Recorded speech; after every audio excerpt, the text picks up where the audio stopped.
Hmm, Berlatar belakang pada saat itu belum melonjaknya harga ikan cupang seperti saat ini. Diceritakan ada sepasang suami istri yang baru saja pulang dari liburan ke luar negeri. Sang suami bernama Taro dan sang istri bernama Ciki. Di kala itu, mereka sedang berjalan untuk pulang menuju ke rumah mertuanya.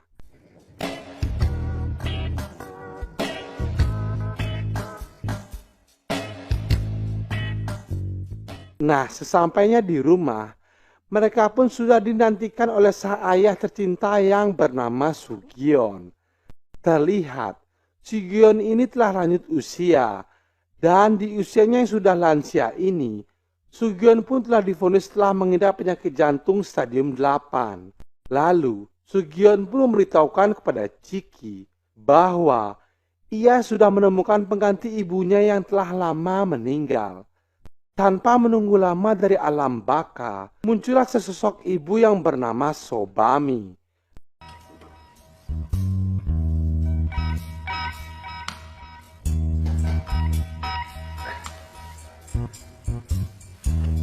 Melihat penampilan Sobami yang cetar membahana bagi putri salju, seketika Ciki pun memiliki firasat buruk terhadap calon ibunya tersebut.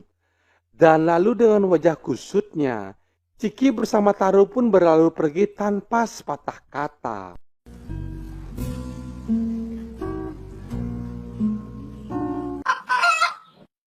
Pada esok harinya, seperti biasa Ciki selalu melakukan kegiatan untuk membersihkan rumahnya.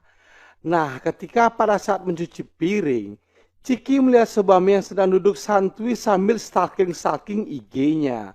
Di sana, Ciki pun langsung menegur dan menyampaikan bahwa seorang ibu tak sepantasnya bersikap seperti layaknya anak zaman now.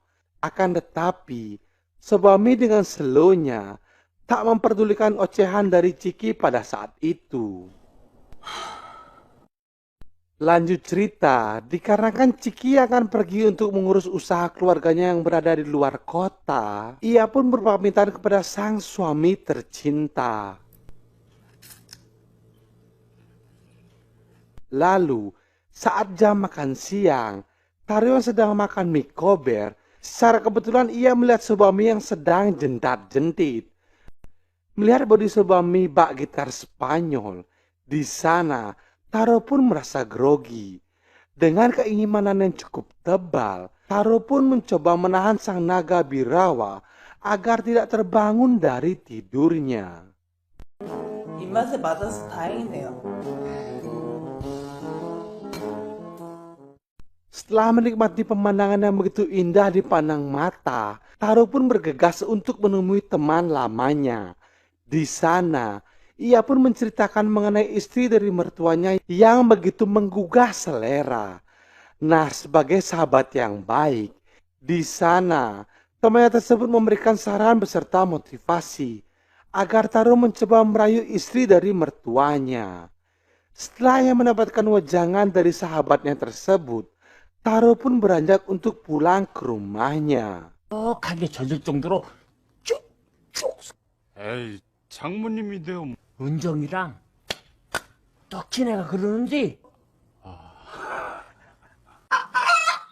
Nah, setibanya di rumah, Taro sedang berpijak di anak tangga. Tanpa disengaja ia mendengar rintihan Sobami yang sedang klokat-kloket dengan Sugiono. Dari sini, api keinginan untuk mencicipi ibu mertuanya tersebut semakin bergelora. Pada keesokan harinya, pada saat Taru sedang memperbaiki saluran pembuangan air keran yang mampet, lagi dan lagi, datanglah Sobami yang memberikan sapaan dan perhatian hangat kepadanya. Dikarenakan jarak yang terlalu dekat, Taro pun tak mampu menahan diri untuk melihat sesuatu yang menjulang pada ibu mertuanya. Sehingga pikiran Taro dan Mimin pun menjadi berfantasi ke sana kemari. 고생하셨어요.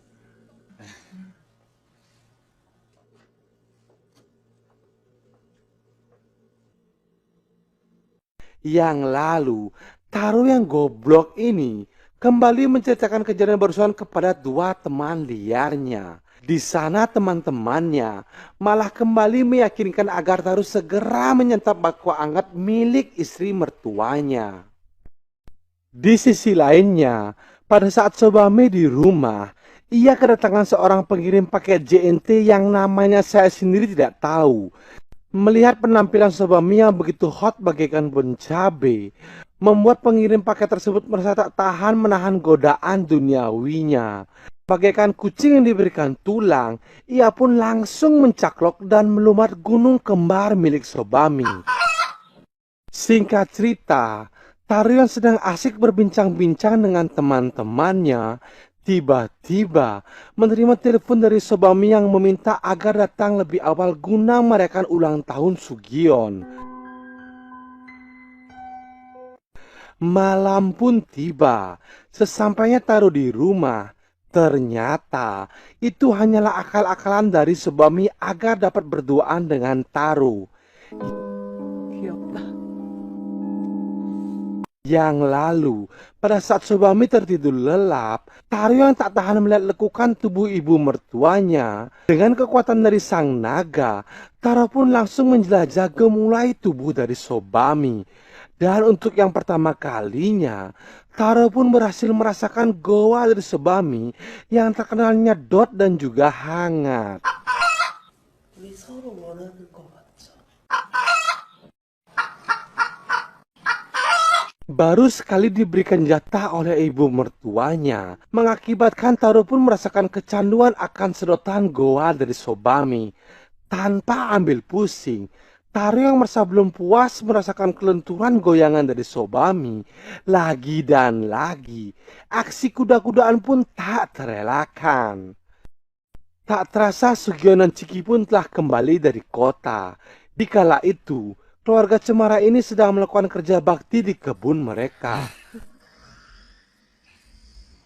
Tak berselang lama, Sugion pun kedatangan seorang konsultan guna mengurus surat wasiatnya.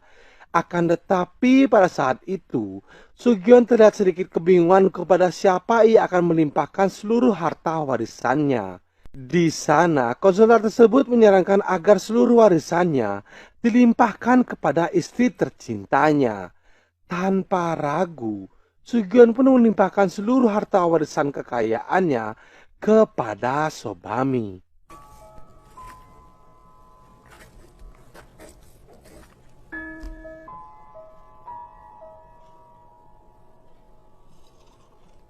Malam pun tiba. Dikarenakan Sobami telah mengetahui riwayat jantung yang dimiliki oleh Sugion, Sobami pun langsung memaksa Sugion untuk berkuda-kudaan hingga ia lemas tak berdaya. Seusai memuaskan sang kakek yang lalu, Sobami pun langsung menelepon konsultan tersebut untuk memastikan seluruh warisan itu sudah dilimpahkan kepadanya.